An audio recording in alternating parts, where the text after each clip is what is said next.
नमस्कार.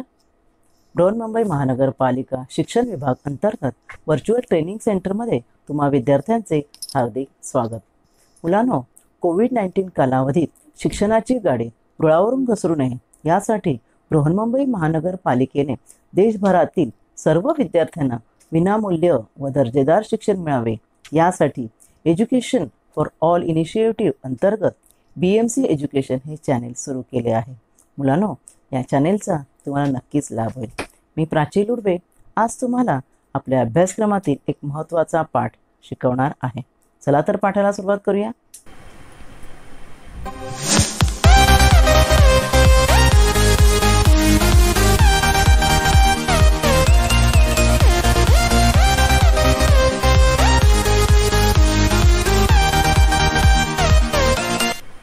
नमस्कार, मी प्राची लुडबे, तुमची व्हर्च्युअल टीचर. आज तुम्हाला शिकवणार आहे इयत्ता 8वी पूर्व माध्यमिक शिष्यवृत्ती परीक्षा अंतर्गत विषय गणित.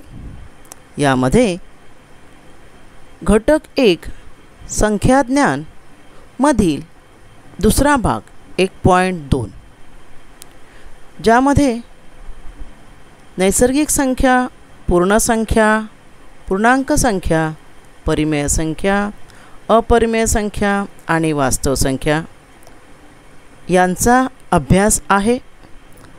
याचा काही भाग आपण मागील भागात पाहिला. तर आज आपण पाहणार आहोत परिमेय संख्या व त्यावरील क्रिया. घटक 1.2 दुसरा घटक आहे संख्याज्ञानमध्ये परिमेय संख्या म्हणजे काय व त्यावरील क्रिया.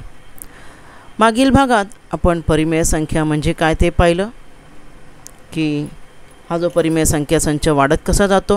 पूर्ण संख्या नैसर्गिक संख्या 0 ॲड केल्यावर पूर्ण संख्या, ऋण संख्या ॲड केल्यावर हा जो संच बनतो तो आहे पूर्णांक संख्या संच. पूर्णांक संख्यामध्ये अपूर्णांक आले अंश भागिले छेद रूपातील संख्या, मग त्या धन असतील ऋण असतील त्यांना परिमेय संख्या म्हणतात. आणि ज्या परिमेय नाहीत, अपरिमेय, ज्या अर्थी उदाहरणार्थ ज्यांची वर्गमूळ पडत नाहीत, ज्यांचे भागाकार अखंड अनावर्ती असतात, अशा संख्यांचा समूह अपरिमेय आहे. व परिमेय आणि अपरिमेय मिळून जो एकूण समूह बनतो मोठा, की जो पूर्ण हा चौकोनी निळा बॉक्स जो डार्क ब्ल्यू कलरमध्ये तुम्हाला दिसत आहे त्याला म्हणतात वास्तव संख्या समूह, रियल नंबर्स. हे आपण मागील भागात पाहिलेलं होतं. आज आपण परिमेय संख्यावर आधारित प्रथम काही उदाहरणं पाहूया. परिमेय संख्या व अपरिमेय संख्या. उत्तराचा अचूक पर्याय असलेला गोल भरा. प्रश्न आहे तुम्हाला बघा. हे मागील भागात आपण हा अभ्यास पाहिलेला होता. ज्या संख्येचे दशांश रूप अखंड व आवर्ती असते अशा संख्यांना टिंबटिंब म्हणतात. आता हा प्रश्न तुम्हाला मी 2 अचूक पर्याय निवडा. आपल्या मागील व्हिडिओतच मी सांगितलेलं होतं की 8वीच्या मुलांना काही प्रश्न असे असतात की ज्यामध्ये 2 पर्याय निवडायचे असतात. म्हणजे तुम्हाला जे पर्याय दिलेले असतात त्यामध्ये 2 पर्याय तुम्ही गोल भरायचे असतात. ठीक आहे. तर प्रश्न प्रथम वाचा. ज्या संख्येचे दशांश रूप अखंड आणि आवर्ती आहे त्यांना काय म्हणतात बरं? आपल्याला माहिती आहे त्यांना परिमेय संख्या म्हणतात, बरोबर. पण आत्ताच मी काय सांगितलं, परिमेय आणि अपरिमेय मिळून अजून एक मोठा संच बनतो, वास्तव संख्या संच. म्हणजे आपल्या अखंड आवर्ती परिमेय संख्या वास्तव संख्या संचामध्ये पण आहेत, बरोबर ना. त्यामुळे आपले इथे 2 पर्याय येणार आहेत, ते म्हणजे पर्याय 1 व 3. तर तुम्हाला इथे मी दिलं आहे बघा, पर्याय 1 व 3 तुम्हाला भरायचा आहे. तुमच्या उत्तराची वेळ सुरू होत आहे आत्ता. तुम्हाला मी वेळ दिलेला आहे.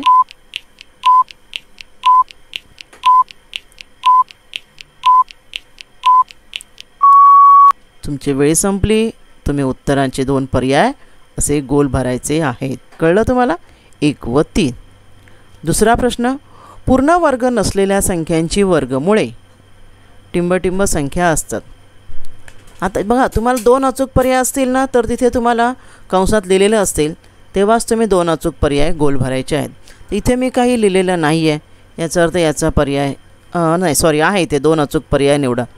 मग आता पाहूया काय आहेत पर्याय. परिमेय, वास्तव, पूर्णांक आणि अपरिमेय. काय असतील बरं पर्याय?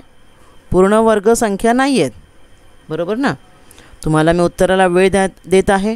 तुमचा वेळ सुरू होत आहे आता. विचार करा तोपर्यंत तुम्ही.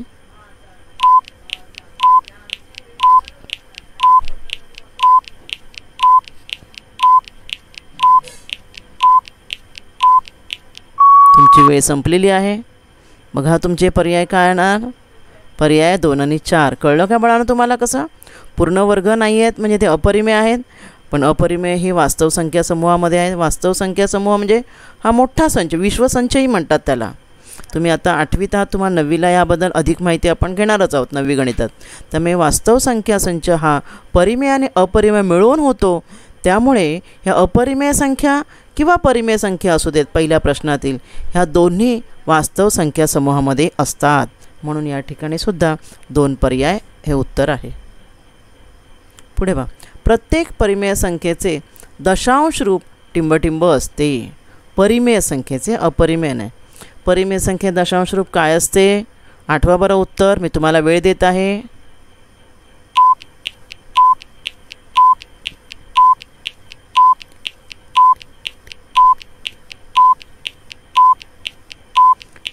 तुमची वेळ संपलेली आहे. काय असणार उत्तर. आठवा बरं. प्रत्येक परिमेय संख्ये दशांश रूप कसे असते. अखंड आणि आवर्ती. याची आपण अधिक माहिती मागील व्हिडिओमध्ये घेतलेली आहे. खालीलपैकी धन परिमेय संख्या कोणती. तर इथे मी तुम्हाला काही संख्या दिल्या आहेत. -3/4, -5/7, -6/-11 आणि 0/3. तर बघा बरं, धन परिमेय संख्या म्हणजे धन चिन्ह पाहिजे. ठीक आहे ना. मग 4ही पर्याय बघा. तुम्हाला कुठलं उत्तर वाटत असेल विचार करा. मी तुम्हाला वेळ देत आहे.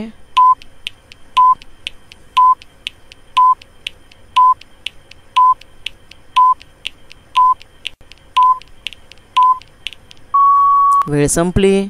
उत्तर कोणतं येणार आहे. पर्याय क्रमांक 3. समजलं का बाळांनो तुम्हाला. अगदी सोपं आहे. धन म्हटल्यावर धन चिन्ह पाहिजे. पहिल्यामध्ये एकच वजा चिन्ह आहे. तुम्ही आपण परिमेय संख्यांचे गुणाकार भागाकार पूर्णांक संख्यांचे 7वीला शिकलोत. 1 अधिक आणि 1 वजा असेल गुणाकारात किंवा भागाकारामध्ये तर त्याचं चिन्ह गुणाकार वजा होतो किंवा भागाकार 2 चिन्हांचं भागाकार वजा होतो. त्यामुळे ह्याला चिन्ह वजा आहे, दुसऱ्यालाही वजा आहे, तिसऱ्यामध्ये दोन्ही वजा आहेत. त्यामुळे वजा वजाचं काय होणार. वजा वजाचा गुणाकार अधिक होतो किंवा भागाकार अधिक होतो. आणि 0/3 म्हणजे 0. शून्याला काही चिन्ह नसतं. त्यामुळे धनपरिमेय संख्या कोणती आहे. ते धन म्हटले आपल्याला नाही का. तर पर्याय क्रमांक 3. पुढे बघा. खालीलपैकी ऋणपरिमेय संख्या कोणती.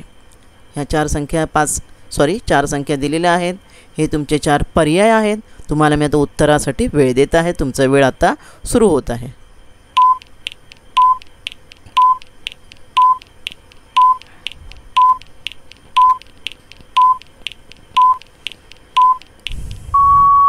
वेळ संपली.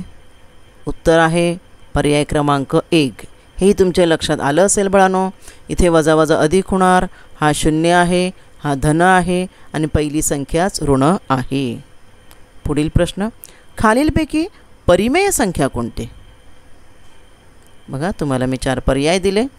पहिला आहे वर्गमुळात 3, दुसरे आहे वर्गमुळात 3/√3, तिसरी आहे 3/0 आणि चौथी आहे वर्गमुळात 6/3. कुठलं उत्तर असेल बरं यातलं सांगा.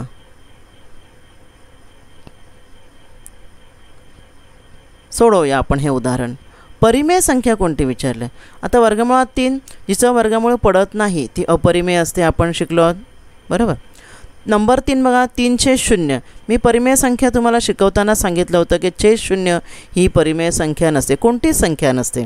0 असलेला चालतो. चौथं उदाहरण बघा. वर्गमुळात 6/3 आहे.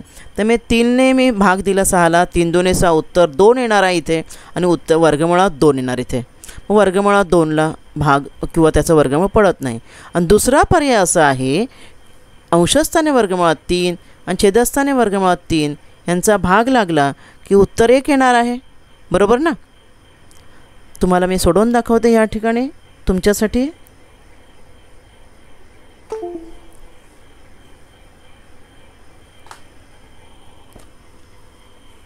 पाहूया आपण हे उदाहरण.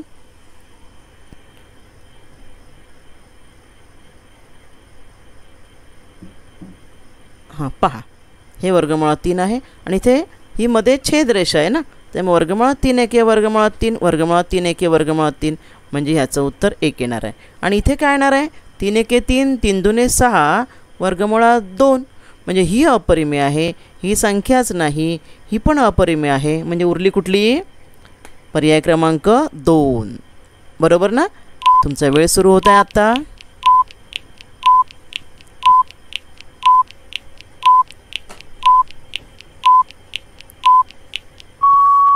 वेळ संपली आहे. आपलं उत्तर आहे पर्याय क्रमांक 2. खालीलपैकी अपरिमेय संख्या कोणती? पुन्हा मगाशाप्रमाणेच प्रश्न आहे. बघा तुम्ही विचार करा, अपरिमेय संख्या म्हणजे काय? जिचं वर्गमूळ पडत नाही अशी असणार आहे यातली. तुम्हाला मी आता वेळ देत आहे. तुमचा वेळ सुरू होत आहे आत्ता.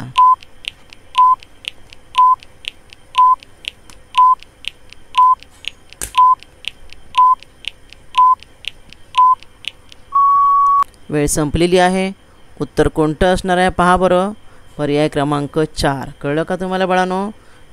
बघा इथे मी सोडवते बघा. बे के बे बेचोक 8 इथे आलं वर्गमुळात 4. त्या वर्गमुळात 4चं उत्तर 2 येणार आहे. इथे वर्गमुळात 25 आहे. 5 5 25 म्हणजे हे वर्गमुळात 0.25 हे 5चा वर्ग आहे. सॉरी 0.5चा वर्ग आहे म्हणजे याचं वर्गमूळ हे पडलं. इथे 49चं वर्गमूळ येणार आहे 7 आणि 25चं वर्गमूळ येणार आहे 5 म्हणजे ही परिमेय संख्या आहे.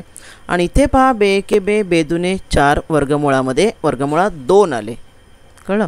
इथे मी भाग लावला, इथे भाग नाही लागत आहे. 49/25 मग डायरेक्ट आपण वर्गमूळ काढलं. मग परिमेय संख्या कुठे कुठे आहेत बघा.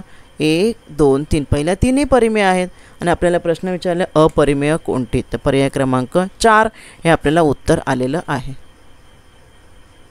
आता आपण काही नियम जाणून घेऊया परिमेय संख्यावरील क्रियांच्या बाबतीत. परिमेय संख्या व त्यावरील क्रिया. परिमेय संख्यांची सुद्धा जसं आपण पूर्ण संख्या पूर्णांक संख्या वगैरे यांच्यासाठी जे गणिती क्रिया बेरीज वजाबाकी गुणाकार भागाकार करतो, तर परिमेय संख्यांची सुद्धा बेरीज वजाबाकी गुणाकार व भागाकार करता येतात. परिमेय संख्या संख्यारेषेवरही मांडता येतात. संख्यारेषे तुम्हाला माहितीच आहे, संख्यारेषेवर 0 मध्ये असतो. शून्याच्या उजवीकडे संख्या धन असतात आणि डावीकडे ऋण असतात. मग लहान मोठेपणास परिमेय संख्यांचा आपल्याला दाखवता येतो, त्यांना अतिसंक्षिप्त रूप देता येतं. मग डावीकडील परिमेय संख्या जी आहे, कोणतीही परिमेय संख्या जी आहे डावीकडील परिमेय संख्येपेक्षा मोठी असते, तर उजवीकडील परिमेय संख्या जी आहे तिच्यापेक्षा लहान असते. म्हणजे डावीकडे म्हणजे संख्यारेषा डावीकडे तिच्यापेक्षा मोठी असणार आणि उजवीकडील संख्येपेक्षा लहान असणार आहे. तुम्हाला मी स्पष्टीकरण देते. समजा या ठिकाणी ही संख्या रेषा आहे, ठीक आहे. हा मध्ये 0 आहे, इथे मी 1 दिलं आहे. मग 1 कोणापेक्षा मोठा आणि कोणापेक्षा लहान? तर डावीकडील परिमेय संख्येपेक्षा मोठी. म्हणजे डावीकडे आता 1च्या डावीकडे कोण आहे बघा 0 आहे, मग वजा संख्या येतील बरोबर ना. तर मी यांच्यापेक्षा नक्कीच 1 मोठा आहे. पण त्याच्या उजवीकडे कोण असणार आहे 2 3 वगैरे यांच्यापेक्षा 1 लहान आहे.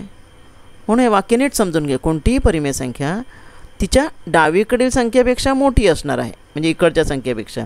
पण उजवीकडील संख्येपेक्षा म्हणजे उजवीकडे संख्या मोठ्या मोठ्या होत जातात, तर तिच्यापेक्षा ती नक्कीच लहान असणार आहे. पुढील नियम बघूया. परिमेय संख्या छेद समान नसतील तर समान करून त्यांच्यातील लहान मोठेपणा ठरवता येतो. आणि ऋण धन वगैरे हे नियम तुम्हाला माहितीच आहेत लहान मोठेपणा ठरवताना. 2 परिमेय संख्या छेद समान असेल, छेद कसा असेल समान असेल, तर जिचा अंश मोठा ती संख्या मोठी असते. उदाहरणार्थ पहा इथे 7/12 4/12 आणि 2/12 3 दिलेले आहेत मी लहान मोठेपणा ठरवण्यासाठी. मग जिचा अंश मोठा 7/12 म्हणजे 12 वस्तूचे 12 भाग केले, 3 वस्तू आहेत 12 भाग केले, त्यातले एकेचे 7 घेतले, एकीतले 4 घेतले, एकीतले 2 घेतले, मग मोठी कुठली 7/12. मग जिचा अंश मोठा ती परिमेय संख्या मोठी. मग ऋण परिमेय संख्यामध्ये असमानता कशी दाखवणार? तर धनच्या उलट असते. उदाहरणार्थ -3/5 -4/5 आणि -8/5 तिघांचा छेद समान आहे. त्याच धन असते तर आपण काय म्हटलं असतं 8/5 मोठे नाही का, 8 मोठे आहेत म्हणून. पण ऋण चिन्ह दिल्यावर धनचा जो नियम आहे तो नेमका उलटा होतो. म्हणजे -3 ज्याचा अंश लहान ती मोठी होते, त्यामुळे वजा 3/5 मोठे त्यापेक्षा लहान वजा 4 त्यापेक्षा लहान वजा 8. कळलं तुम्हाला? दोन परिमेय संख्यांच्या दरम्यान सुद्धा अनंत परिमेय संख्या असतात. तर हे अशा प्रकारे परिमेय संख्यांच्या बेरीज वजाबाकी गुणाकार भागाकार किंवा त्यांचा लहान मोठेपणा, छेद समान करणे, दोन दरम्यानची संख्या काढा, हे जे घटक आहेत परिमेय संख्यावर आधारित त्यावर हे नियम आहेत. आता आपण काही उदाहरणं पाहूया. खालील परिमेय संख्यामध्ये कोणती संख्या पूर्णांक आहे? पूर्णांक संख्या कोणती आहे? बघा, तुम्हीच विचार करा बरं. सोडवायचं आहे, तुम्ही संख्यांकडे पाहायचं आहे. पूर्णांक म्हणजे काय? तुम्हाला पूर्णांक संच आपल्याला माहीत आहे. पूर्णांक संख्या संच कसा आहे? पूर्णांक संख्या संच पहा, इथे मी दाखवते तुम्हाला.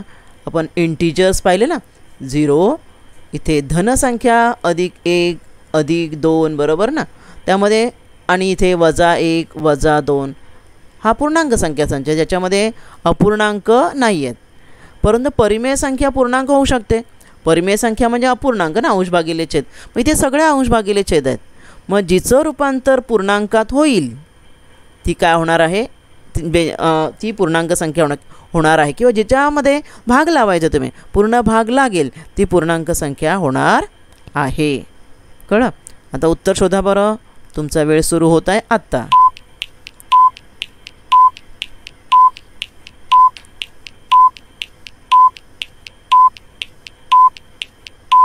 वेळ संपलेली आहे. सांगा बरं कोणता पर्याय असेल? पर्याय क्रमांक 3. लक्षात आलं का बाळांनो तुमच्या? मी ते सोडवून तुम्हाला आधी नाही दाखवलं, कारण प्रश्न सोपा आहे. इथे 9 ने 7ला भाग जात नाही, त्यामुळे ही परिमेयच आहे. ठीक आहे. इथे भाग लागतो 2ने, 2×6 आणि 2×4, परंतु आलेलं उत्तर जे आहे -3/2 हे परिमेयच आहे. आपल्याला पूर्णांक व्हायला पाहिजे संख्या, म्हणजे एकतर 0 किंवा धन 1 2 3 4 किंवा ऋण 1 2 3 4 -1 मध्ये यापैकी उत्तर आलं पाहिजे. तर इथे बघा वजा वजा अधिक होणार आणि भाग लागतो बघा 7 × 1 = 7, 7 × 21, म्हणजे इथे उत्तर आलं आहे +3. बघा पूर्णांक आलं. आणि इथेही भाग लागतो 2 2 4 2 3 6, परंतु परिमेयच येतं उत्तर. म्हणजे पहिलं, दुसरं आणि चौथं परिमेयच येत आहे. पर्याय क्रमांक 3 हे आपलं उत्तर आहे. आता खालीलपैकी चुकीचा पर्याय कोणता? पहा, असे पण फसवे प्रश्न असतात. म्हणजे किती? 4 पर्यायातले 3 बरोबर, 1 चुकीचं आहे. तो तुम्ही शोधायचा आहे. बघा बरं, विचार करा. तुम्हाला वेळ देत आहे मी.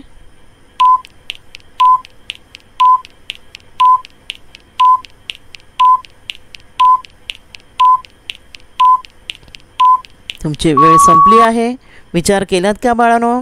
कोणता पर्याय उत्तर असणार आहे? पर्याय क्रमांक 4. कारण चुकीचा पर्याय म्हणजे दोन्ही बाजूमध्ये बरोबर चिन्ह, म्हणजे तुम्हाला माहिती आहे दोन्ही बाजू समान पाहिजे. इथे 3/-7 म्हटलं आहे, -3/7 म्हटलं आहे. परिमेय संख्यामध्ये वजा चिन्ह जे आहे अंशाला असलं किंवा छेदाला असलं तर ते दोघांना मिळून सामायिक धरलं जातं. अंशाला असलं तर छेदस्थानाचं चिन्ह अंशस्थानी लिहिता येतं, त्यामुळे हे दोन्ही बाजू समान आहेत. इथेही तसंच बघा, अंशाला चिन्ह आहे आणि दोघांच्या मध्ये लिहिलं आहे, पण एकच वजा चिन्ह आहे, त्यामुळे हेही दोन्ही बाजू बरोबर आहे. इथे 4/9ला चिन्ह नाही आहे, पण वजा आणि वजा बरोबर चिन्हाच्या उजव्या बाजूला वजा वजा आहे, त्यामुळे वजा वजाचं काय होणार आहे? अधिक होणार आहे, त्यामुळे हेही दोन्ही समान आहे. आणि चौथ्यामध्ये बघा, हे वजा वजा अधिक होणार आहे, पण इथे मात्र वजा एकच आहे, त्यामुळे चुकीचा पर्याय कोणता आहे? पर्याय क्रमांक 4. पुढचा प्रश्न. खालीलपैकी -3 आणि -4 यांच्या दरम्यान, तुम्हाला म्हटलं मगाशी एक नियम सांगितला मी, परिमेय संख्या दरम्यान अनेक संख्या असतात आणि आपण 7वीला शिकलो दरम्यानच्या संख्या कशा काढायच्या. तर ह्या तुम्हाला मी संख्या दिल्यात, ह्या दोघांच्या दरम्यानची संख्या कोणती असेल हे तुम्हाला विचारलेलं आहे. तर आपल्याला भाग लावून पाहावं लागेल. भाग लावण्यापेक्षा तुम्ही कट पद्धत पण वापरू शकता. तर -3 आणि -4च्या दरम्यान म्हणजे ते ऋण असणार आहे, त्यामुळे पहिलं नाहीच. हां, आता ह्या उरलेल्यांपैकी आपल्याला बघायचं आहे, भाग लावायचा आहे. -3 आणि -4च्या मध्ये आलं पाहिजे. 4ने भाग लावूया. इथे -11ला 4 × 1 = 4, 4 × 2 = 8, 4 × 3 = 12. 12पर्यंत नाही जात, मग 4 × 2 = 8 बरोबर ना. इथे वजा चिन्ह येणार, 4 × 2 = 8, 9 × 10 = 11, 3 उरले बरोबर. 3 उरले, 3 वर 0 30, 4 × 7 = 28. कळलं? पुढे आता मी भाग लावत नाही, कारण मला इथे कळलं आहे वजा 2चे 7 आली आहे, ती याच्यामध्ये नाही आहे बघा, वजा 3 आणि वजा 4च्या मध्ये नाही का. ही बघा इथे 3ने भाग लावायचा 13ला, वजा चिन्ह 3 चोक 12 बरोबर, दशांश चिन्ह आणि 1 उरला, 1वर 0 10, 3 त्रिक 9. ठीक आहे.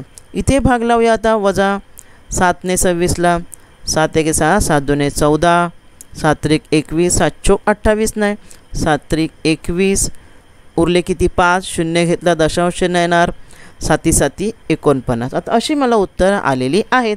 भाग लागल्यावर पहिलं तर आपण कॅन्सल केलं कारण धन आहे. मग वजा 3 आणि वजा 4च्या मध्ये कोणती असेल? तुमची वेळ सुरू होत आहे आत्ता. हे बघा, सॉरी, मी वेळ सुरू होण्यापूर्वी तुम्हाला संपण्यापूर्वी उत्तर दिलं. वजा 3/7 पहा बरं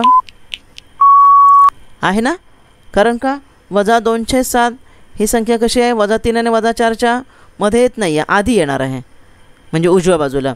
ही वजा 4च्या नंतर येणार आहे. वजा 3.7 काय येणार आहे या दोघांच्या मध्ये, त्यामुळे पर्याय क्रमांक 4 हे उत्तर आहे. खालीपैकी कोणत्या जोडीतील संख्या समान आहे? 2 संख्या समान. पहा बरं, तुम्ही विचार करा, तुमची वेळ सुरू होत आहे आत्ता.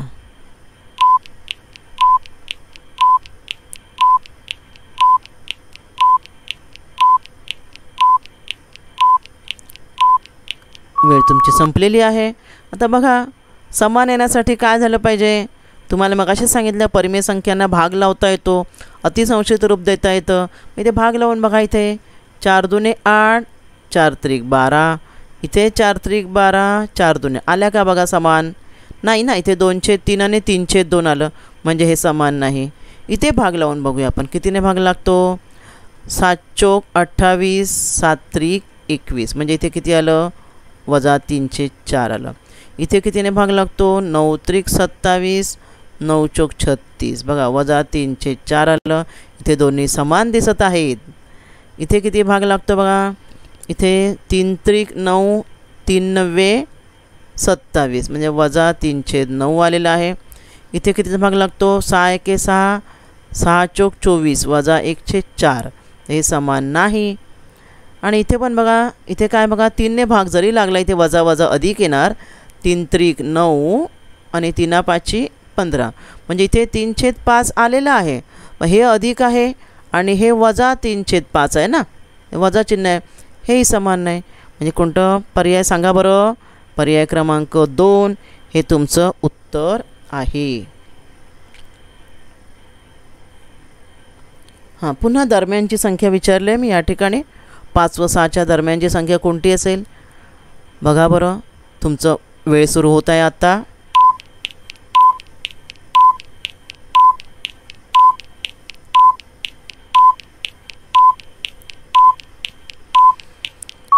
बघा, वेळ संपलेली आहे. तुम्हाला उत्तर शोधायचं आहे. 5 आणि 6 दोन्ही धन आहेत, त्यामुळे ऋण पर्याय कट होणार बरोबर. आणि मग उरलेले धन भाग लावून बघा, इथे 3ने भाग लावा, 3 5 15, 16 आहेत ना, 5 15, 1 उरला, 1वर 0 घेतला 10, 3 त्रिक 9, आणि इथे उत्तर काय येणार आहे? अरे एकदम सोपं, तिसरं पण ऋण होतं बाळांनो, त्यामुळे हेही कट होणार आहे. त्यामुळे तुमचं पर्याय येणार आहे पर्याय क्रमांक 1 बरोबर. 5 आणि 6च्या दरम्यानची संख्या तिन्ही वजा होत्या, त्यामुळे सोडवायची पण गरज नव्हती. ठीक आहे, पुढे. हां, वजा 2x/5y ह्याची गुणाकार व्यस्ताची विरुद्ध संख्या. बघा, गुणाकार व्यस्त करता येतो परिमेय संख्यांचा. ठीक आहे, मग तुमचं उत्तर काय असणार आहे? वजा 2x/5y. ठीक आहे, गुणाकार व्यस्त काय असतो? गुणाकार व्यस्तामध्ये अंशछेदांची अदलाबदल होते. ठीक आहे, त्यामुळे ह्याचा गुणाकार व्यस्त करताना अंशछेदांची अदलाबदल फक्त करायची असते, म्हणजे 5y/-2x. मग हे वजा चिन्ह वरती ठेवलं तरी पण चालेल. अंशछेदांची अदलाबदल करताना चिन्ह बदलायचं नाही, आणि चिन्ह बदलणे वजाचं अधिक करणे म्हणजे बेरीज व्यस्त. तर मी इथे काय विचारलं आहे? गुणाकार व्यस्ताची विरुद्ध संख्या. विरुद्ध संख्या म्हणजेच बेरीज व्यस्त. मग बेरीज व्यस्त करताना चिन्ह बदलायला पाहिजे. मग 5y/2x याचा आता मला काय करायचं आहे? बेरीज व्यस्त. विरुद्ध संख्या म्हणजेच काय? बेरीज व्यस्त करायचं आहे. आता बेरीज व्यस्त करताना वजाचं मी अधिक करणार आणि 5y/2x. बघा बरं तुमचा पर्याय कोणता असणार आहे. तुम्हाला मी वेळ देत आहे.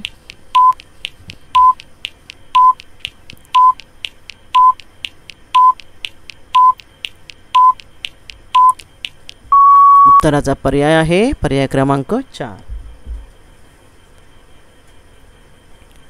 हां, 2/3 या संख्येला कोणत्या संख्येने गुणावे म्हणजे 2/3चा गुणाकार व्यस्त मिळेल. ठीक आहे. आता 2/3ला आपल्याला गुणायचं आहे. 2/3ला कितीने गुणावे म्हणजे 2/3चा गुणाकार व्यस्त. आता 2/3चा गुणाकार व्यस्त 3/2. म्हणजे आपल्याला 3/2 इथे उत्तर आलं पाहिजे. मग इथे कोणत्या संख्येने आपण गुणायचं. छेदस्थानी 3/2ने गुणायचं. 2/3ला कितीने गुणावे म्हणजे त्याचं उत्तर येणार आहे 2/3चा गुणाकार व्यस्त. तर इथे आपल्याला 2ने भाग लावायचं. 2ने भाग लावायचं. कुठल्या संख्येला मी भाग लावणार की उत्तर 2 येणार. बे के बे कितीला भाग लावणार. 2 4 नाही का. म्हणजे इथे 4 येणार भाग लावल्यावर. ठीक आहे. आता मला इथे 2 आला छेद. आता 3ला मी कितीने भाग लावू म्हणजे अंश मला 3 येईल. तर 3 त्रिक 9 म्हणजे 3 एके 3. इथे हा बे के बे 2 4 3 एके 3 3 त्रिक 9 उत्तर आलं बघा. म्हणजेच हे जे आपल्याला गुणाकार व्यस्त विचारलं आहे त्याचा वर्ग आपलं उत्तर असणार आहे. म्हणजे कितीने गुणलं मी 9/4ने. बघा तुमचं वेळ सुरू होत आहे आता.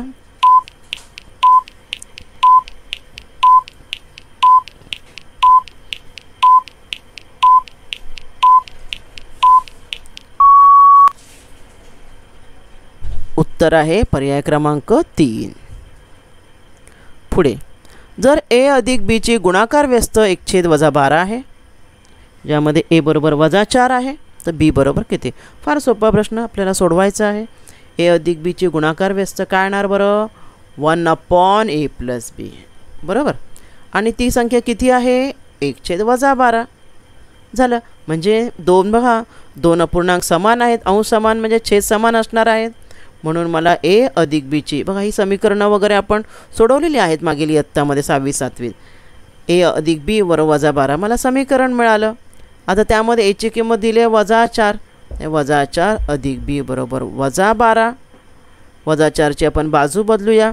-12 अधिक 4 उत्तर बघा काय आलेलं आहे. मिळालं तुम्हाला उत्तर. तो पर्याय कोणता असणार आहे. तुमची वेळ सुरू होत आहे आत्ता.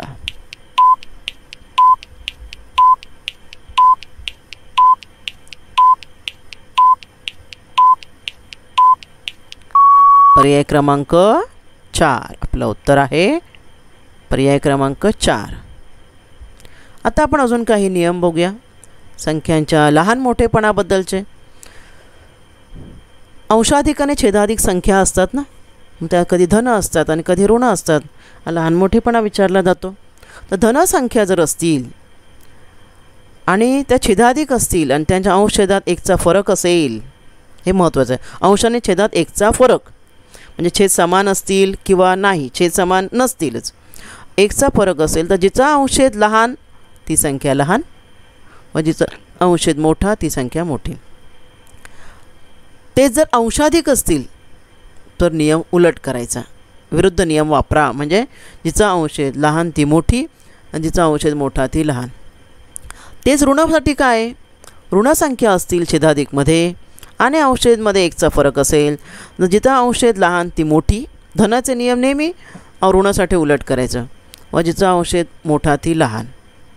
आणि त्यात जर ऋण अंशाधिक असतील तर वरील नियम विरुद्ध करावा. पाहूया आपण आता. खालीलपैकी सर्वात मोठी परिमेय संख्या कोणती. इथे सर्वात मोठी परिमेय संख्या विचारली आहे. 4ही वजा आहेत बरोबर आणि सर्वांचा अंश समान. इथे अंश समान आहे. मग त्यात जर धन असतात आपण काय केलं असतं. इथे बघा पर्याय दिलेले आहेत तुम्हाला. जर ह्या धन असत्या सगळ्या तर धनामध्ये काय असतं 2 पैकी 1 भाग 8 पैकी 1 भाग आणि 3 पैकी 1 भाग 4 पैकी 1 भाग.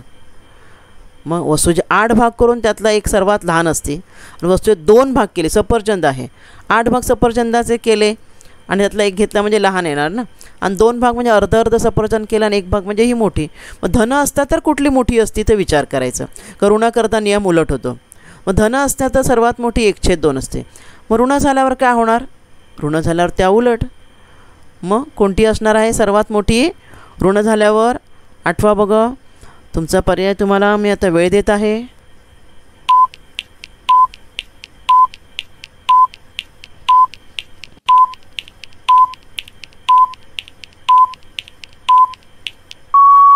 उत्तर आहे पर्याय क्रमांक 3. कळलं ना? -1/8 सर्वात मोठी. धनाचे नियम ऋणासाठी अगदी उलट होतात. त्यामुळे जी धन असताना सर्वात लहान असती ती मोठी झालेली आहे. पुढे बघा 17वा प्रश्न आहे. -7/8, 4/-5 आणि 13/-14 या संख्यांचा चढता क्रम पुढीलपैकी कोणता? बघा आता मगाशी तुम्हाला मी नियम सांगितला. आता काय नियम पाहिला आपण? 1चा फरक आहे बघा अंशछेदामध्ये. आणि धनासाठी नियम काय होता? जिचा अंशछेद लहान ती लहान. ऋणाकरता नियम काय? जिचा अंशछेद लहान ती मोठी. त्यामुळे इथे 4/-5 होणार मोठी. बरोबर, उलट लिहूया आपण. चढता क्रम म्हटलं ना, ही सर्वात मोठी झाली. मग त्यापेक्षा थोडी लहान कुठली असणार आहे? -7/8 असणार आहे. आणि त्यापेक्षा लहान कुठली असणार आहे? 13/-14. म्हणजे जिचा अंशछेद मोठा ती लहान. बरोबर. बघा आता आपण लावला आहे क्रम. आता तुमचं उत्तर आता मी वेळ आता सुरू करत आहे.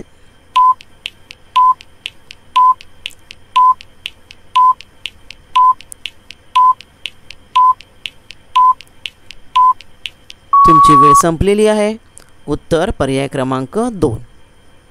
नियम तुम्ही लक्षात ठेवायचे आहेत. पुन्हा पुन्हा वाचायचे आहेत. नियम लक्षात ठेवल्यावर तुम्हाला लहान मोठेपणा लावणं अजिबात कठीण जाणार नाही. खालील परिमेय संख्या उतरत्या क्रमाने लिहिल्यास मध्यभागी कोणती परिमेय संख्या येईल? बघा आता इथे पुन्हा काय आहे बघा, 1चा फरक आहे. तर आता हा धनाचा नियम, पहिला नियम आठवा. जिचा अंशछेद लहान ती लहान. मग सर्वात लहान कोणती येणार आहे? सर्वात लहान येणार आहे 9/10. बरोबर. तिच्यापेक्षा मोठी कुठली येणार आहे? 12/13. तिच्यापेक्षा मोठी येणार आहे 13/14. तिच्यापेक्षा मोठी येणार आहे 15/16. आणि सर्वात मोठी येणार आहे 20/21. मग मध्यभागी कोणती परिमेय संख्या येईल? पर्याय बघा बरं. उत्तर सांगा.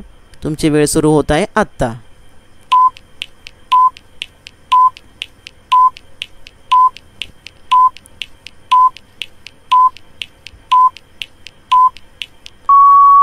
उत्तर आहे पर्याय क्रमांक 3. बरोबर ना? मधोमध कुठली संख्या आली आहे पहा बरं. इथे मध्ये संख्या आली आहे 13/14. ठीक आहे. या संख्यांपैकी सर्वात मोठी संख्या कोणती? बघा बरं, मगाशी मी अशाच प्रकारे ऋणसंख्या दिल्या होत्या. सर्व ऋण दिल्या होत्या. मग सर्वात मोठी कोणती? सर्वांचा अंश समान आहे. बरोबर ना? सर्व संख्या छेदाधिक आहेत. मग आता बघा ना, एका वस्तूचे 4 भाग केले, एकीचे 8 केले, एकीचे 3 केले, एकीचे 2 केले. मग जिचा छेद लहान ती सर्वात मोठी. साधा आपण सफरचंदाचं उदाहरण घेऊया. 2 भाग केले त्यातला 1 भाग, आणि त्या सफरचंद 8 भाग केले त्यातला 1 भाग लहान असणार ना. मग मोठी कोणती यातली? पर्याय सांगा बरं. तुमची वेळ सुरू होते आत्ता.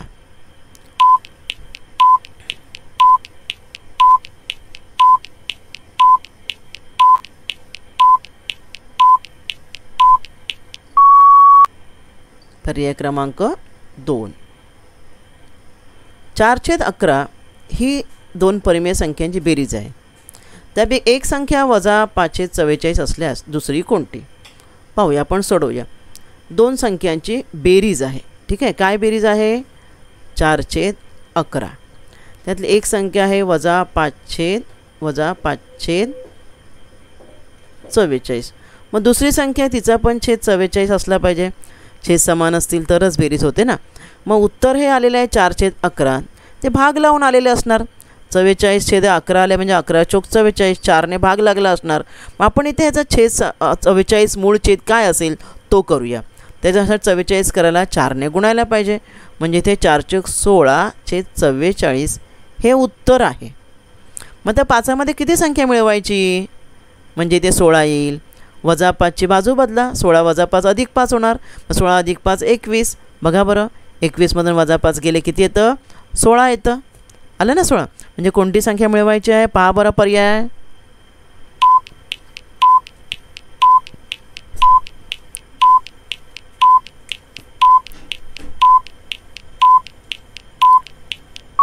पर्याय क्रमांक 2, 21/44. आता हे उदाहरण दिलं आहे, फार सोपं, सोडवायचं आहे. सोडवूया आपण उदाहरण. समीकरणं आपण गेल्या वर्षी सोडवलेलीच आहेत. तशाच प्रकारे एक समीकरण आहे. 1/5 वजा आहे ना, मग त्याची आपण बाजू बदलूया. तिथे मी गणित पुन्हा लिहित नाही. 40/25 अधिक 35/25 आहे. बरोबर, 35/25. मग बेरीज किती येणार आहे? 1/5 बरोबर बेरीज करा. 40 आणि 35 किती? 75/25. मग x बरोबर भागिले 5ची आपण बाजू बदलली तर काय येणार आहे? बाजू बदलल्यावर 75/25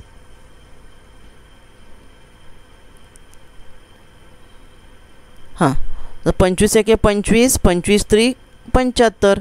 इथे उत्तर 3 आलं. आणि हे भागिले 5 आहे ना, त्याला गुणिले करायचं आहे. त्यामुळे उत्तर येणार आहे 3×5 = 15.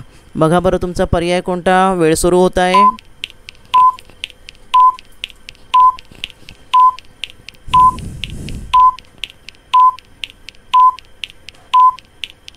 उत्तर आहे पर्याय क्रमांक 4. पाहूया पुढचं उदाहरण. इथेही तुम्हाला उदाहरण सोडवायचं आहे आणि ए बरोबर किती विचारलेलं आहे. मगाचं जे होतं त्याचप्रमाणे हे उदाहरण आहे. a भागिले 9 बरोबर 85/27 समान आहे. इथे मी अधिक करणार आहे आणि यांची आपल्याला काय करायची आहे? बेरीज करायची आहे. करा बरं बेरीज. किती येणार आहे? a आहे हा. a/9 बरोबर 7, 5 आणि 3 8 आणि 8 आणि 2 10/27. ठीक आहे. आणि म्हणून आता इथे a बरोबर आधी प्रथम इथे भाग लावूया. 27 चोक 108 येणार. बरोबर, ते मी इथे 4 आणि भागिले 9चं गुणिले 4 केलं. उत्तर आपलं आहे 4×9 = 36. पर्याय कोणता असेल? तुमची वेळ सुरू होत आहे आत्ता.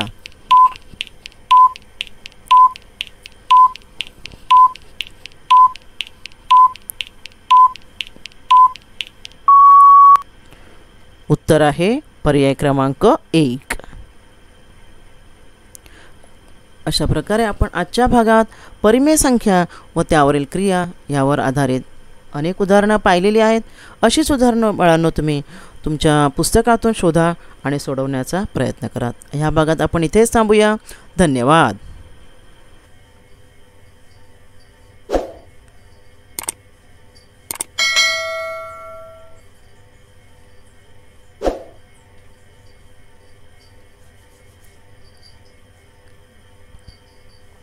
मुलांनो, आजचा व्हिडिओ तुम्ही पाहिला का? नक्कीच पाहिला असेल. काही मुलांनी लॅपटॉपवर पाहिला असेल, काहींनी कॉम्प्युटरवर पाहिला असेल, तर काहींनी मोबाईलवर पाहिला असेल, हो ना? तर व्हिडिओ पाहून झाल्यावर तुम्हाला डिस्क्रिप्शन बॉक्स पाहायचा आहे. काय आहे बरं डिस्क्रिप्शन बॉक्स? हे पहा, तुम्हाला माझा व्हिडिओ दिसतो आहे या ठिकाणी. त्याबरोबर व्हिडिओच्या खाली बघा, इथे व्हिडिओचं डिटेल्स दिलेले आहेत. BMC VTC मराठी चॅनेलचे नाव, इयत्ता, विषय, कोणत्या पाठाचा व्हिडिओ आहे आणि त्या बाजूला एक पहा छोटंसं ॲरो आहे, डाऊनवर्ड ॲरो आहे ना. आणि इथे खाली BMC VTC मराठी चॅनेलला सबस्क्राईब करण्याबद्दलसुद्धा तुम्हाला सूचना दिलेली आहे. तर हा जो ॲरो आहे तो आपण क्लिक करायचा आहे. तो ॲरो क्लिक केल्यावर काय दिसणार तुम्हाला पाहावूया बरं. हे पहा, इथे दिसत आहे तुम्हाला डिस्क्रिप्शन बॉक्स. डिस्क्रिप्शन बॉक्स म्हणजे काय? तर आपल्या व्हिडिओचं वर्णन, पुन्हा व्हिडिओचं नाव वगैरे दिसेल आणि त्याखाली तुम्हाला एक लिंक आहे पहा. आपला अभिप्राय खाली लिंक ओपन करून अवश्य नोंदवावा. तर ह्या लिंकवर तुम्ही क्लिक केलं की तुम्हाला एक गुगल फॉर्म ओपन होईल. काय बघा फॉर्म आहे? अभिप्राय नोंद करण्यासाठीचा फॉर्म आहे. बृहन्मुंबई महानगरपालिका शिक्षण विभाग व्हर्च्युअल ट्रेनिंग सेंटरद्वारे निर्माण केलेला हा गुगल फॉर्म आहे. त्यामध्ये तुम्हाला काही प्रश्न आहेत. तुमचं नाव लिहायचं आहे, तुमच्या शाळेचं नाव लिहायचं आहे. तसेच त्याबरोबर अजून अनेक प्रश्न आहेत. तुमचं इयत्ता लिहायची आहे, तुम्ही कोणत्या शिक्षकाचा व्हिडिओ पाहिलात, असे अनेक सोपे सोपे प्रश्न आहेत. ते तुम्ही तिथे भरायचे आहेत आणि तुमचा गुगल फॉर्म पूर्ण प्रश्न भरून झाला सबमिट करायचा आहे. कळलं बाळांनो? ह्या गुगल फॉर्मद्वारे तुम्ही तुमचा अभिप्राय नोंदवा. तसेच अजून तुम्हाला एक काम करायचं आहे, ते म्हणजे इथे पहा, त्या लिंकच्या खाली काही प्रश्न दिले आहेत. हा व्हिडिओ पाहिलात, आता खालील प्रश्नांची उत्तरे तुम्ही वहीत लिहा. ह्या प्रश्नांची उत्तरे तुम्ही वहीमध्ये लिहायचे आहेत. हे प्रश्न तुम्ही जो व्हिडिओ पाहिला त्या व्हिडिओवर आधारितच असणार आहेत. समजलं का बाळांनो तुम्हाला? या भागात आज आपण इथेच थांबूया.